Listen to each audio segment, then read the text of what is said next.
مردن مصیبەتە بۆ کەسێک لە دنیادا لەخوا غافڵ بوو بێ، لەخوا بێ ئاگا بوو بێ، لە قیامەت لە هەوڵدان بۆ قیامەت بێ ئاگا بوو بێ.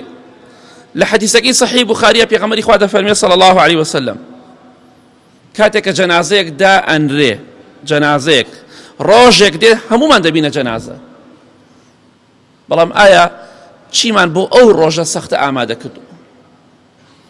خۆشەویستی خوا فەرمی صلی الله عليه وسلم کاتێک کە جەنازە دائەنرێ، دوای ئەوەی خەڵکی دەیخەنە سەر شانیان دەیبەن بۆ گۆڕستان، کاتێک کە هەڵی دەگرن، پێغەمبەری خوا فەرمی صلی الله عليه وسلم ئەگەر کەسێکی چاک نەبوو بێ، فإن كانت غير صالحة، ئەگەر کەسێکی چاک و دیندار و چاک نەبوو بێ لە دنیادا، خاوەنی ئەو جەنازەیە کەسێکی ڕوولەخوا نەبوو بێ لە دنیادا، پێغەمبەری خوا فەرمی صلی الله عليه وسلم یەک هاوارێک دەکات، هاوارێکی لێ هەڵدەسێ بەستە نات جنۆکە و ئادەمیزاد گوێ لە دەنگی نییە، هاوار دەکا ئەو جەنازەیە کە هەڵگیراوە بەسەر شانی خەڵکەوەیە.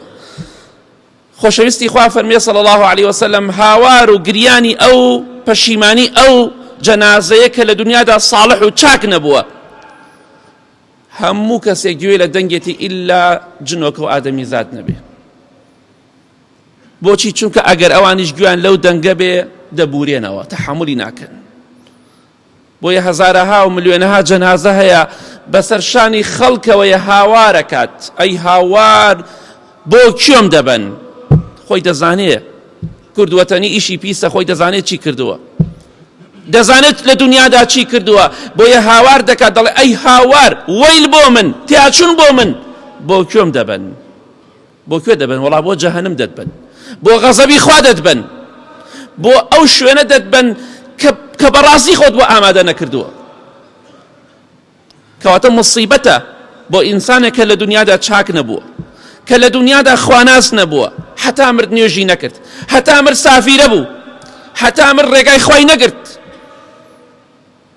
ئەو کەسانە بەڕاستی لە دوای مردنیان هێشتا بە خاک نەسپێراون، هاوار و واوەیلا و شیوەنیان لێ دروستە بێت، بەڵام تازە گەڕانەوە نەما.